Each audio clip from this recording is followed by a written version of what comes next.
Child care costs are about Oh, come on. $80,000.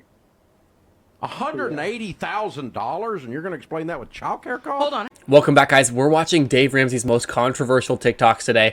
As you'll see, most of the comments are going to be against what he's saying. They're really interesting, and the last one isn't actually his podcast. It's a really popular podcast that he was a guest star on, and it's just actually insane what he says, and it shows a lot about Dave and his thesis on how to get rich with things. So let's go ahead and jump straight into it. To increase pretty This made a lot of people dramatically upset. in 2 years, but in the meantime, I'm having trouble paying costs, including 2 kids in daycare. My wife is doing a medical residency, so in 2 years she'll be done with that and get a job as a doctor. Yeah, that will increase things pretty dramatically. That's great. And how much debt will you guys have? We own a house, and aside from the house, we have about $25,000 in That's not student bad. loan debt. That's not bad at all. And is she borrowing to finish medical school?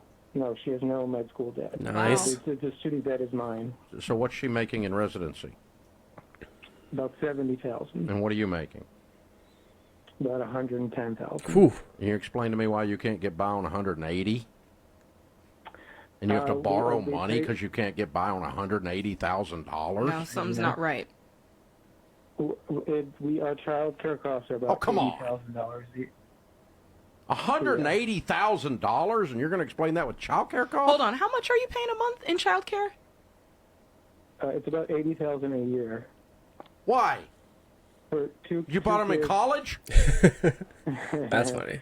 The base tuition for the child daycare we use is $25,000 per kid. Then we pay extra for early care and aftercare, and it doesn't go during the summer. So during the summer we need a nanny. There's cheaper route. I know that I'm going to be as nice as I can, Dave. You guys have lost your minds. there's cheaper routes. Oh, you think? There's cheaper routes. He's That's mad. all I can say because Why is here's he the so thing. mad? In some kind of dadgum. I mean, are they going to Harvard? What the crap? It is a pretty fancy day. Yeah, But then you thanks. can downgrade. You think? They're not even in school, and you're already paying $25,000 a head? Yeah. Come on, dude. That's just dumber than crap. What? Seriously. Downgrade. Good It's God. time to take the kids off filet mignon. I don't care how much money you make. There's not enough money in the world that doesn't make that Oh stupid. gosh, find you a free summer camp. Anything during the So summertime. we're going to borrow money now. We're going to take out student loans for the 4-year-old. Because that's what we're coming down to. Don't do it. No, you make Don't do it. $180,000. Yeah, I think you need to become frugal. Yeah. If that's what the definition of living on $180,000 is. Yeah. You're Look, killing me here. Daycare can be expensive, but it doesn't have to be that expensive. Let's just put that out $25,000 there. a kid? Yeah, I think not. Unbelievable. I think not. I'm expecting. Okay, that I have a lot of thoughts on this. For those of you that don't have kids, I don't have kids myself, but my family does, and they're looking into daycare, and they have been for a while. I have friends that have kids, so it is more expensive than you'd think. It is a ton of money. $25,000 a year per kid is a lot. Now, the interesting part with this is they don't really dive into the details of where they're living, what they're doing, because if you're in a huge city, I'm sure it would cost more than if you're living in a smaller town, stuff like that. They don't really give you all the details with this call, and the guy doesn't even really talk that much, but Dave gets really, really upset, and I understand it a little. I think he is blowing things way out of proportion, and it is pretty wild. A lot of people maybe they don't have family they can depend on. That would be a huge change. Stuff like that would make a huge difference. But look at the comments. The comments are not on Dave's side. Crazy how financial experts are so out of touch with today's cost. And that's true. Daycare is insane now. Posted TikTok about your research on the average cost of childcare in the major cities. Again, yeah. Free summer camp. That made me laugh. Even when I was a kid, summer camp wasn't anywhere near free. It was hundreds of dollars for a week. Where in the world is that? Embarrassing for the host. Dave owes this guy an apology, and they kind of continue. Why is it when boomers hear how much we pay for daycare preschool, they don't believe it? And this is a big thing. I dislike the fact that they are suggesting downgrading. I would never in my life consider downgrading my child's education or childcare. Yeah, I do. I agree with that. That's an interesting one. People are going to give their all to their kids, and I understand that fully. Doesn't mean it's the best option, but that one is tough. But free summer camp was a bad one. That one, people did not like that. The next one's pretty insane, too. My husband spends over $1,000 a month just on phone games on his iPhone. When you say that out loud, does it sound as crazy to you as it does to me? Yes. Like this is like illness level. What's your household income?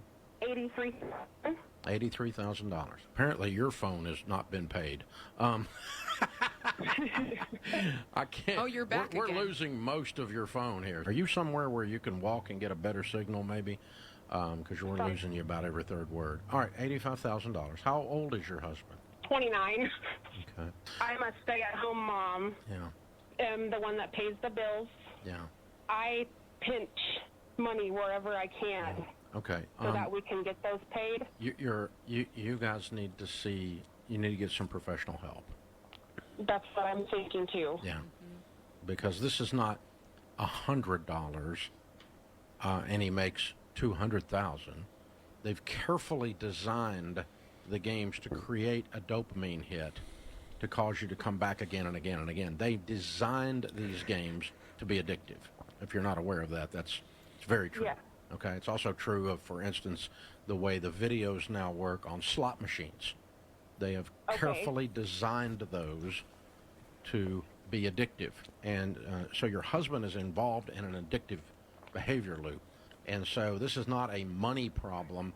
This is, you have a husband that is addicted problem. If your husband was doing some other form of addiction, what would you do? Well, you would demand that he get some help, and you would begin to see someone to build language and a narrative to talk to him in such a way that he starts to understand that he's destroying himself and his family with this behavior. It feels like I'm talking at him. Oh, yeah, you are. You're talking to an addict. I just feel like I'm nagging. He's glazed over. You're talking to him when he's drunk. Yeah. You can't talk to a drunk. Right. It doesn't make any sense. And so you need to say, honey, I'm going to marriage counseling because I'm afraid our marriage is going to end because I'm terrified that I'm married to an addict. You are completely out of control. I'm going to go see a marriage counselor to try to save our marriage. I hope you'll come. Okay. And set an appointment and go. Okay. Regardless of whether he goes or not, you go without him. Okay. And have that person start to teach you how to speak to an addict to give you any possibility of getting... Okay, I'm not going to even finish this one. Kind of the same thing. This is a really, really interesting one, and it was controversial. It was really controversial in the comments. People were arguing back and forth, and so the main point. So I get both sides of this. That's a ton of money to be spending on games. It really is.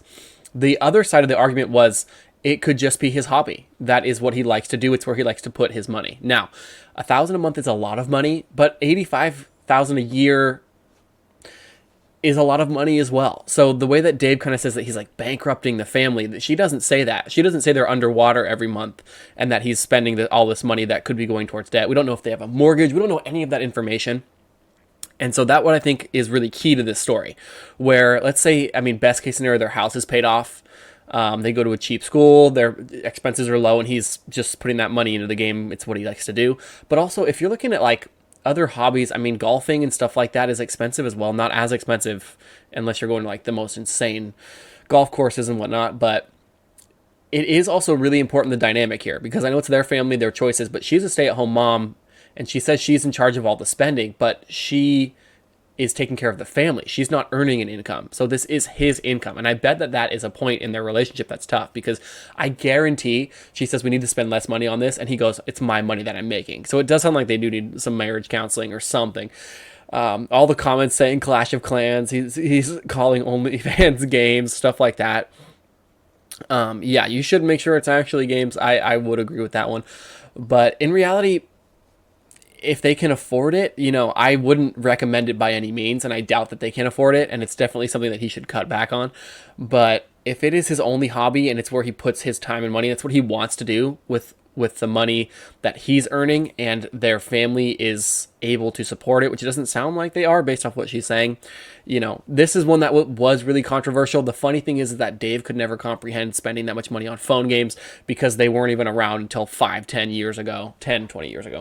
But it's a waste of money in his eyes. But in this guy's eyes, it could be his only way to relax. It could be his biggest hobby, what makes him, what he enjoys. So that really that's a matter of opinion. $1,000 a month is a lot of money, but they really over dramatize it, saying like he's bankrupting it, he's bankrupting you, you know, stuff like that. But let me know what you guys think. This is probably one of the most controversial, I would say. People are really back and forth, and I think that the younger generation is like, that's not even like that much money. People put more money into other things, like, you know. But really, I mean, it is a lot of money. So let me know what you guys think about that one. Drop a comment if you think Dave is right, or if the husband should be fine spending $1,000 a month on iPhone games. This is probably, I said the last one was really controversial. People were so mad about this one. My wife and I, we just had triplets. Oh, Whoa! Yeah, that's usually the reaction I get from people. Well, November of last year, we got pregnant, and right around that time, we had bought our first house. It was actually a duplex. And the numbers were so good on the duplex that we could actually live in one side completely free. Insane. That's the goal. Was actually paying for the whole mortgage and some. Wow. So we were planning on living in the duplex a long time, not having to make any payments. And then when we found out we were having triplets, there's just no way we can fit in there. It's really small. It's old, and we just don't want to raise our family in there. So now, currently, we are under contract to buy our first house. And I'm just freaking out because I hate debt, and I just feel like I'm making a bad financial decision. But I just wanted to reach out to you guys and see, you know, what your thoughts are on what I'm doing. Did you sell the duplex? So we haven't sold the duplex because now we have renters on both sides. I'm currently living with my parents, and they're helping us with the triplets. Sell the duplex. And sell the duplex? Yes. And even so, and the cash flow on the duplex. So right now we're it cash flows if they pay. You're right. They don't always pay. You have stress because you're carrying a bunch of debt that you can't on a rental property that you can't afford.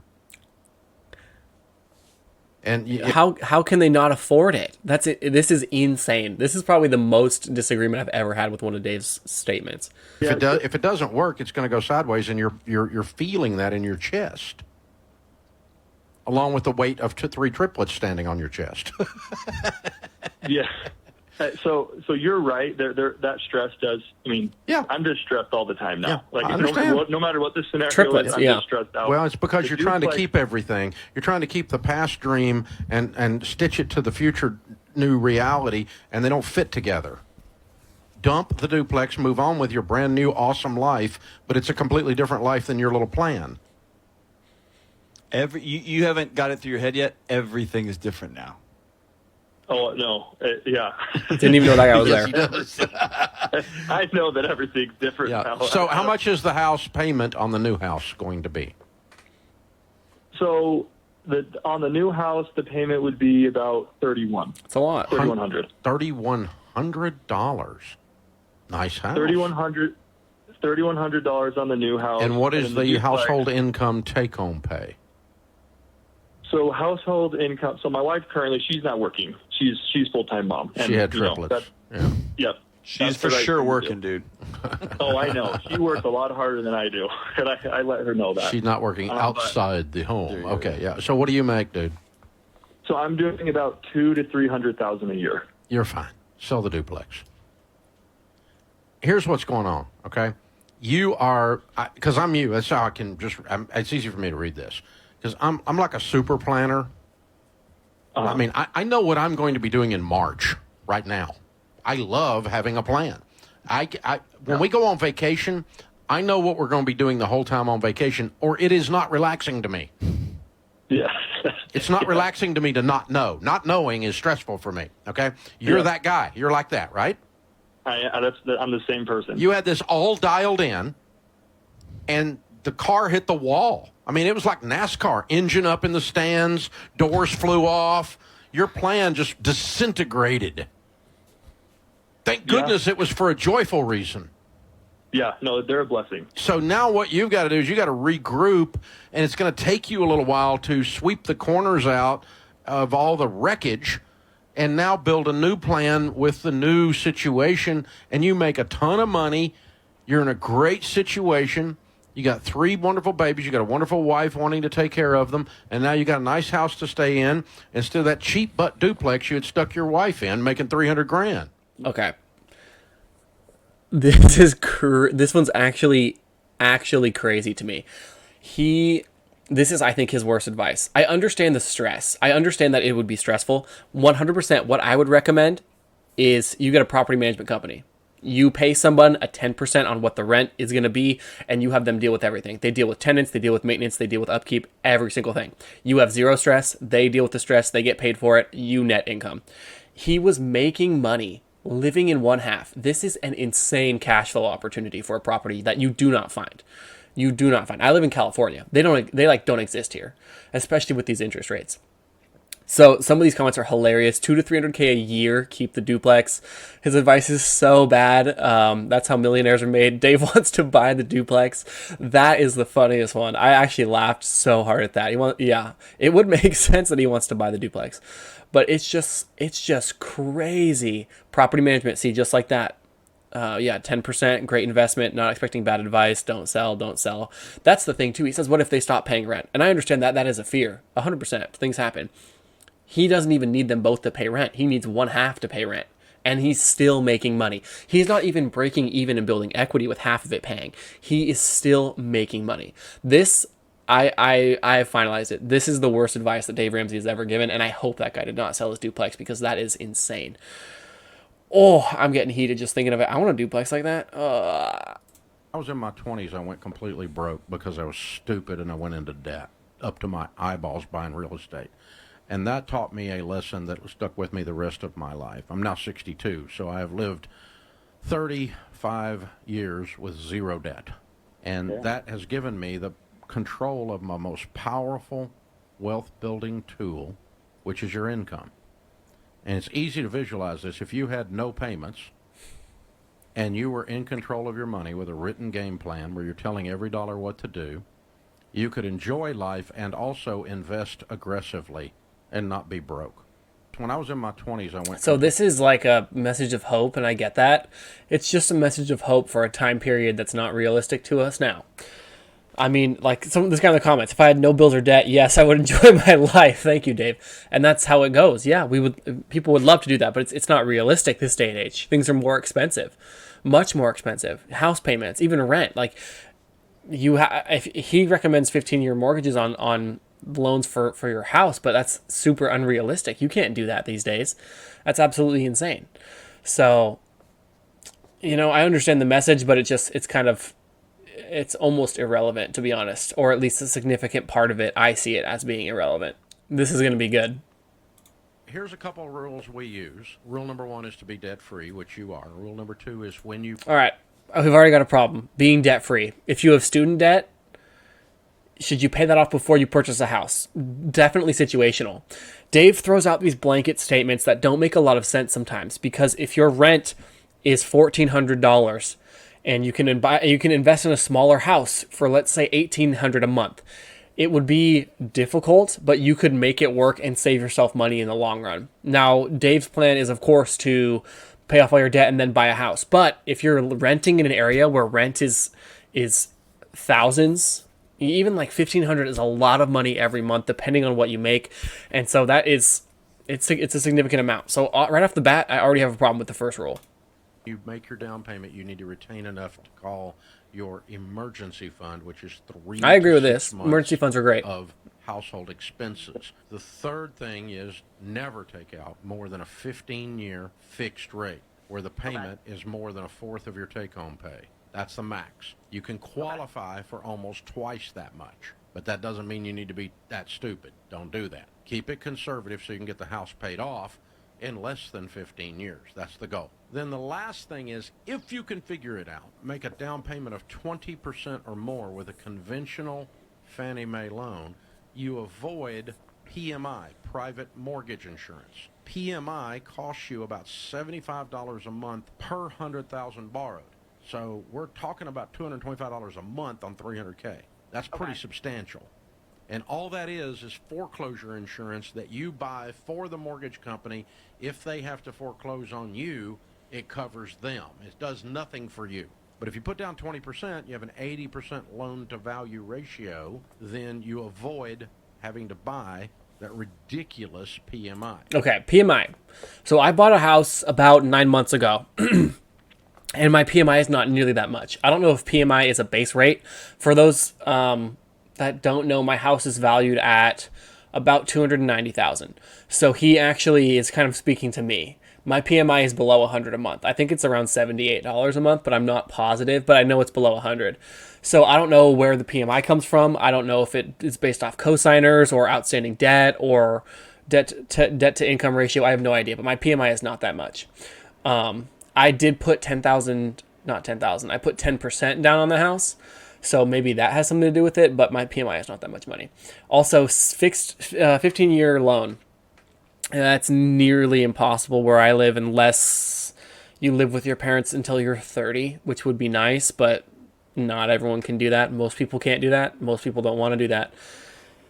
Because, like I said, I put down 10%. For me to put down 20%, it would have taken me another year of living with my parents. And of course, I didn't follow Dave's rules. I still have outstanding student loans because they were on the pause at that point, so I wasn't paying any payments on those. But it's just not realistic, to be honest with you. 15-year, it would be great, and if you could pay it off in less than 15 years, that would be great too. But like coming from myself, I'm a single income, I'm not single. I'm not married. But that's just crazy. It's crazy to think that way and think that that's a plausible thing. If you were raising a family and whatnot, and he wanted you to save that much for a down payment, it's crazy. I don't agree with most of the rules with purchasing a house. Plus, the thing with Dave is he's so based off of debt that if you can actually use your debt to your advantage, you're well off. I'll use myself as an example. Like I said, I'm an unmarried male, and I have 2 roommates. So I have 2 people that live with me and rent out bedrooms in my house. And they don't pay for the full mortgage even, because that's how expensive the mortgage is at these rates and how not cheap the rent is in the area that I live. I don't charge a crazy amount, but they significantly reduce the amount that I am paying. So it's really, really important to note that his rules do not go for everybody. And if you're in a mindset where you want to save money long term, it is better to do what I'm doing, because I'm building equity in a house and I'm not paying for that equity. I have to upkeep the house. There's a lot of things that go into it. It's not easy, but it is much better than, in my opinion, than it would be for renting. And it's set me up for more in the future where I can roll over my equity into another house or into a multifamily property or something of that sort. I just got the report back and my house has gone up 20% since I bought it. And that is equity that I have that I wouldn't have if I was renting the entire time. This one's kind of funny, actually. I meet people that make $30,000 a year that save money. I meet people that make $130,000 a year couldn't save money if they had to. It hasn't got anything to do with the income. It's got to do with you freaking controlling the person in your mirror. Okay, a lot of people disagree with this. Dave was this 20 years ago who's living off $30K a year. It is all about how you manage it. I will agree with that. That's a huge part of it. If you're making $30K a year, even as take home, that is tough to do. It is tough to save money. I mean, based off of just renting alone, if you're in a cheap apartment, it's going to be really difficult. Cost of groceries, everything is going to be insane. Are the people that make $30K a year in the room with us right now? These comments, I'm telling you, they're so funny. My rent alone is $30K a year, especially if you're living in big cities, that's common. I have friends that $2,800 a month for rent, $3,400 a month for rent. A lot of people pay a lot for rent in areas, in bigger areas. And you could move out of those areas. Yeah, you could, but it's just not realistic at this point to say that everyone could be doing this. And you should be saving money. I'm not saying that you shouldn't, but it's a lot harder now than it used to be. And it's just more of a challenge. I think people can still do it, but it is very difficult. And it's a little bit out of touch to say stuff like this. For my investors out there, this one's for you. Yeah, single stocks are pretty much a gamble. Pretty much a gamble. I don't buy single stocks. We recommend, if you're going to do single stocks just because you can't stand it for whatever reason, not to have more than 10% of your net worth in single stocks. Yeah, single stocks are pretty much a gamble. All right, I started reading some of these comments. I put 40% of my net worth in one stock, and I'm currently down to 80%. What? That's crazy. Don't listen to that guy, but single stock investing. I've been investing in the stock market for 8 years, which is wild. And I've done relatively well. And the beauty of it is I do buy single stocks, I buy dividend stocks, I buy a mix of different things. You guys have seen it on this channel. I talk about stocks and what I own.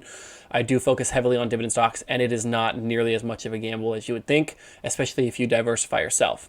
So the funny thing is with these index funds and with like ETFs and stuff like that, all it is more diversification.